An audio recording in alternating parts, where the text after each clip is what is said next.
Túnel es un programa investigativo donde indagaremos en las profundidades de aquellas historias que nos contaron, pero que en realidad no son lo que parece. En el túnel, intentaremos encontrar las cosas que se esconden entre líneas y que por pereza o descuido no las vemos al leer o escuchar. El túnel, donde sacaremos a luz todo aquello que han querido mantener en oscuridad. El propósito real de la ley mosaica. Una de las doctrinas básicas e infalibles es la creencia de que fue el Padre quien otorgó la ley mosaica que consta de las 613 leyes y los 10 mandamientos. Sin embargo, el apóstol Pablo revela la verdadera naturaleza de esta supuesta ley divina. Asimismo, Jesús enseñó cuál era la ley que vino a cumplir. Además, la misma Torá en su original refleja la naturaleza y el propósito de esta ley. Vamos a analizar diferentes textos que han sido mal entendidos y ocupados hasta el día de hoy como defensa de esta ley de muerte y condenación. La ley mosaica es un ministerio de muerte y condenación, y le dio y da poder al pecado. La palabra ministerio es diaconía, que significa servicio o distribución. Por ende, Pablo es claro cuando menciona que es un ministerio de muerte, es decir, es la propia distribución y expansión de la muerte espiritual. Es toda una estrategia bien diseñada y maquinada. Veamos lo que dice Pablo en 2 de Corintios 3, del 7 al 8. Y si el ministerio de muerte grabado con letras en piedras fue con gloria, tanto que los hijos de Israel no pudieron fijar la vista en el rostro de Moisés a causa de la gloria de su rostro, la cual había de perecer, ¿cómo no será más bien con gloria el ministerio del Espíritu? 2 de Corintios 3, del 7 al 8. El poder del pecado estaba en la ley misma. Este punto es muy fuerte, ya que hasta la fecha vemos como buena esta ley, pero solo fue un modelo disfrazado intencionalmente para no ser descubierto. Aunque dicen que nos ayudó a generar conciencia de pecado, realmente buscó apartarnos del desarrollo de la ley verdadera del Espíritu y embotó el entendimiento. Pero el entendimiento de ellos se embotó porque hasta el día de hoy, cuando leen el antiguo pacto, les queda el mismo velo no descubierto, el cual, por Cristo, es quitado. 2 de Corintios 3:14.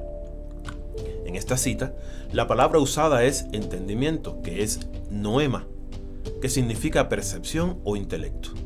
Y se dice que esta percepción está embotada, que es poró, que significa petrificar, endurecer. Entonces, lo que Pablo revela es que el programa de la ley mosaica, juntamente con los escritos que añadieron valor a esta, lo que buscan es, y ocasionan, endurecer la percepción de lo natural. Es decir, que el hombre pierda toda sensibilidad a la voz interna del verbo. Sin embargo, hasta el día de hoy, esta ley es alabada, respetada y apoyada, aun cuando las mismas narrativas reflejan su verdadera naturaleza, como lo era la condenación, muerte, humillación, asesinato, terror y magnicidios. Vamos a ver qué dice Pablo acerca de este modelo y su operación. Y cuando esto corruptible se haya vestido de incorrupción, y esto mortal se haya vestido de inmortalidad, entonces se cumplirá la palabra que está escrita: sórbida es la muerte en victoria. ¿Dónde está, oh muerte, tu aguijón? ¿Dónde está, oh sepulcro, tu victoria? Ya que el aguijón de la muerte es el pecado, y el poder del pecado, la ley. 1 de Corintios 15, del 54 al 56. En esta cita, Pablo nos enseña 4 definiciones: muerte, aguijón, poder y pecado. Y nos muestra que la muerte tiene un aguijón, y ese aguijón es el pecado, y quien otorga poder al pecado es la ley precisamente. ¿Dónde? Ok. Aguijón es kentrón, que significa veneno. Pecado es hamartía, que significa pecar.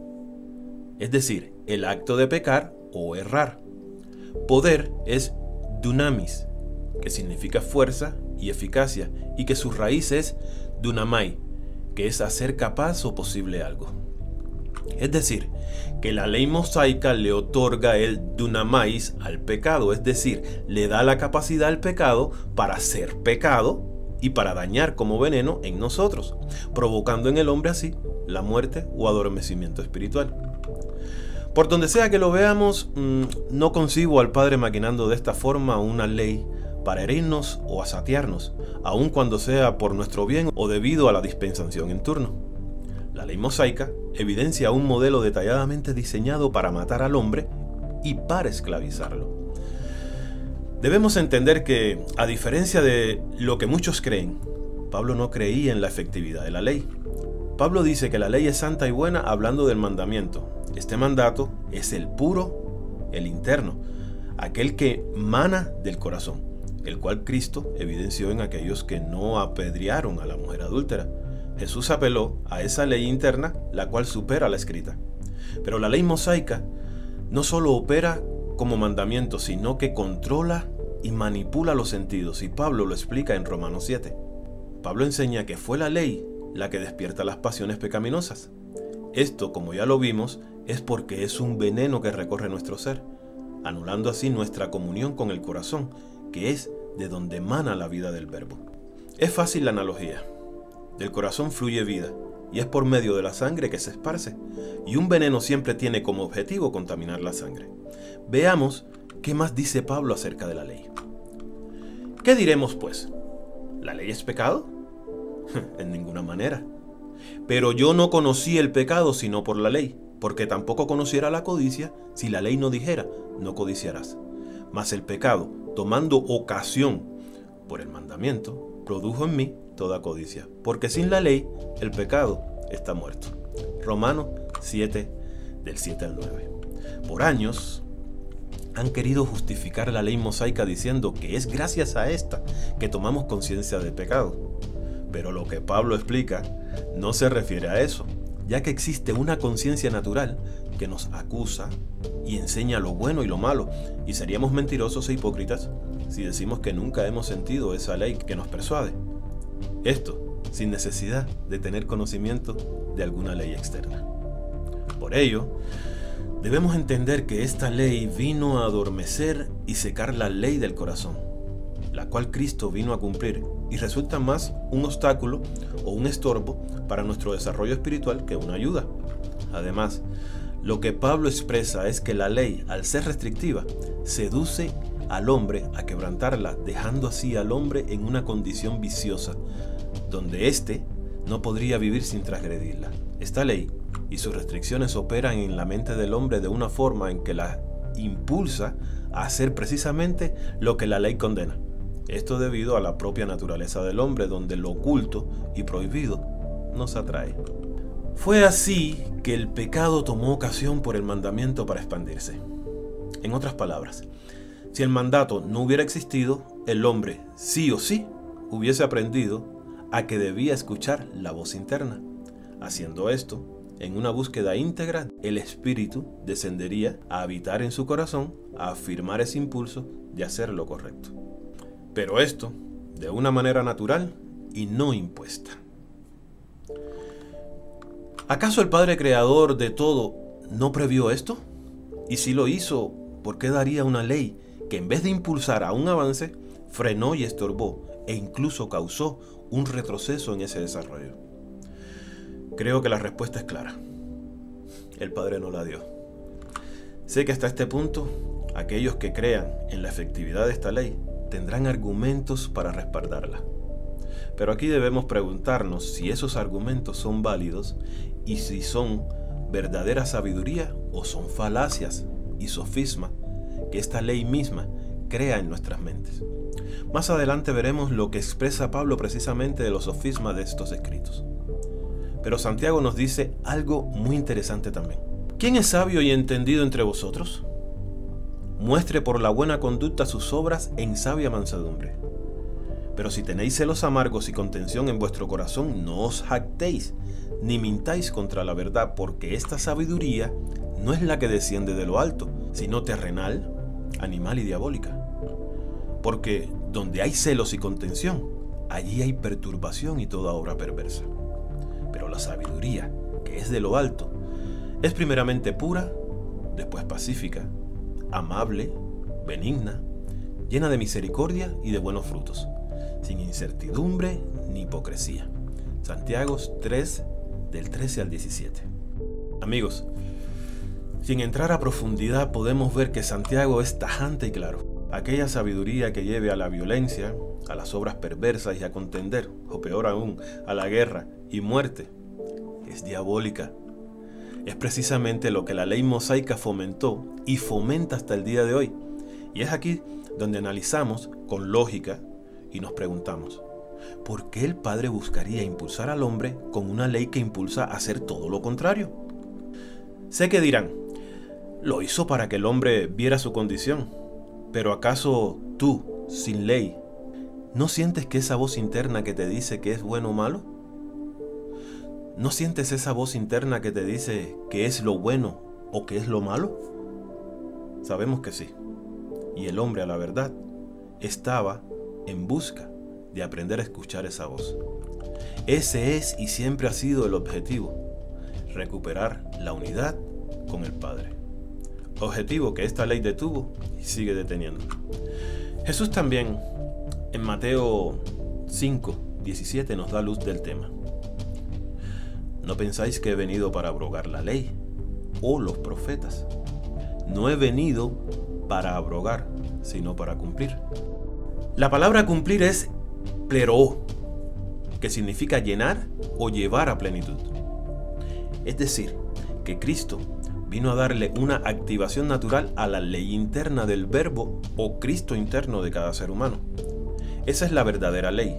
Con esto entendemos que Cristo no vino a cumplir la ley mosaica. Hasta aquí podemos ver que la ley mosaica tenía y tiene el propósito de herir al ser humano, subyugarlo y frenarlo en la búsqueda de la unidad con el Padre. Ahora veamos esto claramente en Éxodo 24:12. Entonces Jehová dijo a Moisés: sube a mí al monte y espera allá, y te daré tablas de piedra y la ley y mandamientos que he escrito para enseñarles. Aquí la palabra clave es enseñarles, que en su original es yará, que significa asaetear, que a su vez es lanzar saetas con el fin de herir, lastimar y matar. El fin de esta ley es matar y callar el fluir de la ley interna, y así matarnos a nosotros espiritualmente y hacernos dependientes de estatutos externos que no tienen el poder sobre la carne. Tales cosas, a la verdad, cierta reputación de sabiduría en culto voluntario, en humildad y en duro trato del cuerpo, pero no tienen valor alguno contra los apetitos de la carne. Eso lo podemos encontrar en Colosenses 2:23. Lo repito, tales cosas tienen a la verdad cierta reputación de sabiduría en culto voluntario, en humildad y en duro trato del cuerpo, pero no tienen valor alguno contra los apetitos de la carne. Asimismo, Ezequiel evidencia estas intenciones en el capítulo 20:25, que dice así: por eso yo también le di estatutos que no eran buenos y decretos por los cuales no podrían vivir. La palabra vivir es kahea, que significa vivir, avivar o revivir. En otras palabras, esta ley y sus estatutos buscan evitar el avivamiento o resurrección del Cristo interno. Creo que ya está claro hacia dónde apunta este ministerio: expansión y distribución de muerte. Amigos, hasta hoy en día la respuesta ha estado en la misma Biblia, pero las malas enseñanzas y conformismo y negligencia a escudriñar nos ha llevado a seguir esclavos de esta ley llena de muerte y de una supuesta sabiduría. Digo supuesta porque Pablo revela que la sabiduría de la operación de la ley mosaica y demás escrito era diabólica. Veamos lo que dice 2 de Timoteo 3:15. Y que desde la niñez has sabido las sagradas escrituras, las cuales te pueden hacer sabio para la salvación por la fe que es en Cristo Jesús. Este texto ha sido el estandarte de aquellos que defienden la Torá. Sin embargo, es precisamente este texto el que evidencia de una manera clara la naturaleza y propósito de estas supuestas sagradas escrituras. El texto en su original se define así: y que desde la infancia te informabas de los escritos sagrados, los cuales tienen el poder de hacerte sabio. Esta primera parte es tremenda, ya que la palabra sabio es sofizo, que significa aceptación siniestra, continuar en un error plausible y generar sofismas. Un sofisma es un argumento falso que pretende hacerse pasar como verdadero.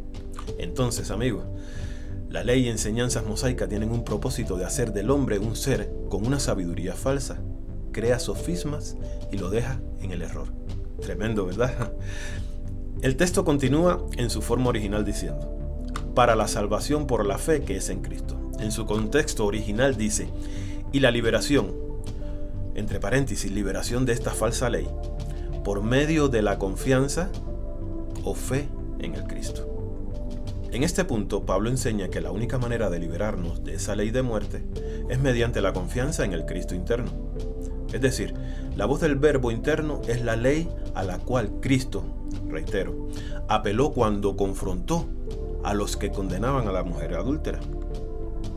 De igual forma, el verso 14 reafirma esta verdad diciendo: pero persiste tú en lo que has aprendido y te persuadiste, sabiendo de quién has aprendido.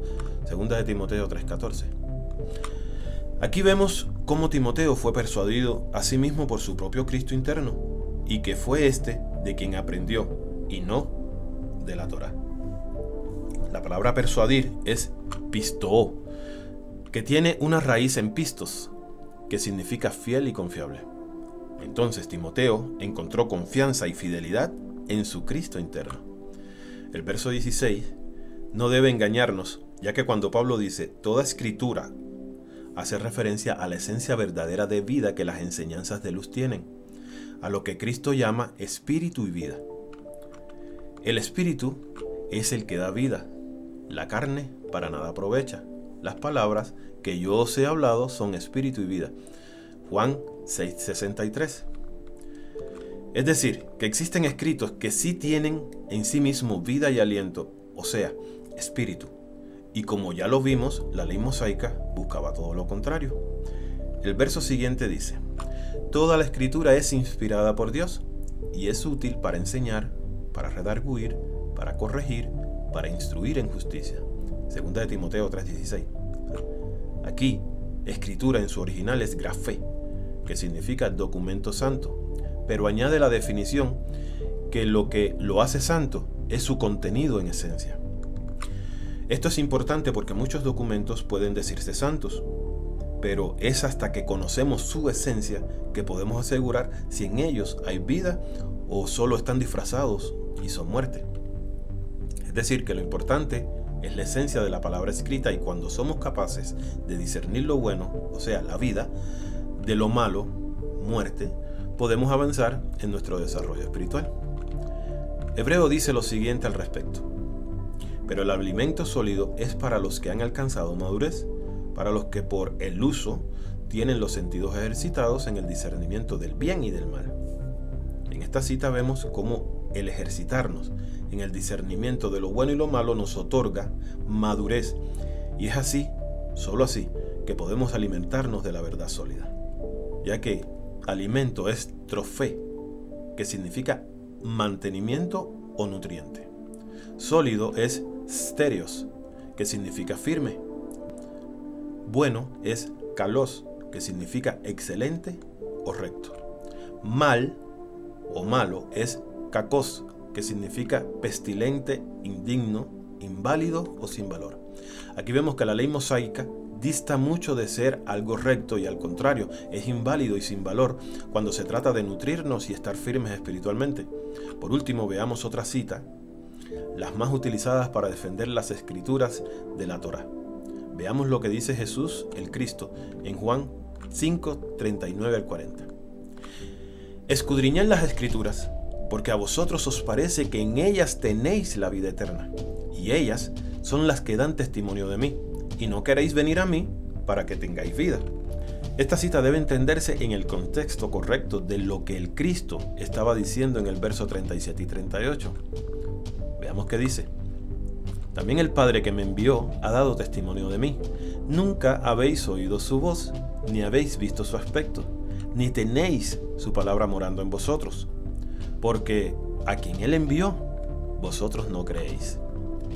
Aquí el Cristo está confrontando a los judíos, haciéndoles ver que en realidad ellos nunca habían oído la voz del Padre, ni tenían su palabra activada en ellos.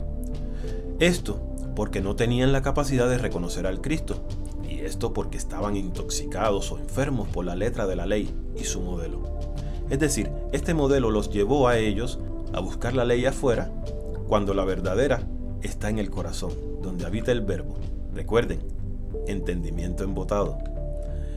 Entonces lo que Cristo está haciendo en el verso 39 es un diálogo retórico, es decir, que retó a los judíos a escudriñar sus propias escrituras en donde según ellos estaban la vida eterna, y les dijo que lo hicieran con el fin de ver si estas escrituras están dando testimonio del Cristo o no. Veamos la traducción original según el diccionario Strong. Están escudriñando los escritos porque están pensando que en ellos tienen vida eterna y que estos están dando testimonios de mí. Vemos claramente cómo en su estado original este verso adquiere otro significado, ya que es notorio cómo el Cristo les dice que ellos creen que esos escritos dan vida eterna y dan testimonio de Él, pero el verso 40 termina de aclarar el punto y dice, y no quieren venir hacia mí para tener vida eterna. Ahora, juntando estos dos textos, dice lo siguiente textualmente. Están escudriñando los escritos porque están pensando que en ellos tienen vida eterna y que estos están dando testimonio de mí y no quieren venir hacia mí para tener vida. Impresionante. Aquí claramente se entiende que los judíos pensaban que la ley y demás escrituras les otorgaban vida y rechazaban así al Cristo. Es decir, estaban poniendo la mirada en el lado equivocado. La frase clave aquí es cuando dice el Cristo, ¿a ustedes les parece? Aquí la palabra es dokeo, que significa imaginar. Es decir, que los judíos solo tenían una perspectiva incierta, sin sustento con la Torá, ya que al contrario de dar vida, ésta se enfoca en matar al hombre. Podemos concluir que la ley mosaica es una ley diabólica en su operación, programa y uso, y que aun cuando se reviste de bondad, realmente esconde un programa de control, de deterioro y muerte espiritual. Este modelo parece más de oscuridad que de luz, y solo existe alguien que tiene la capacidad de hacerlo y maquinarlo, de engañar y hacer que le adoren inocentemente por miedo al castigo, sujetando a servidumbre a los hombres por miedo a la muerte. Así que, por cuanto los hijos participaron de carne y sangre, él también participó de lo mismo, para destruir por medio de la muerte al que tenía el imperio de la muerte, esto es, al diablo, y librar a todos los que por el temor de la muerte estaban durante toda la vida sujetos a servidumbre. Hebreos 2, 14 al 15.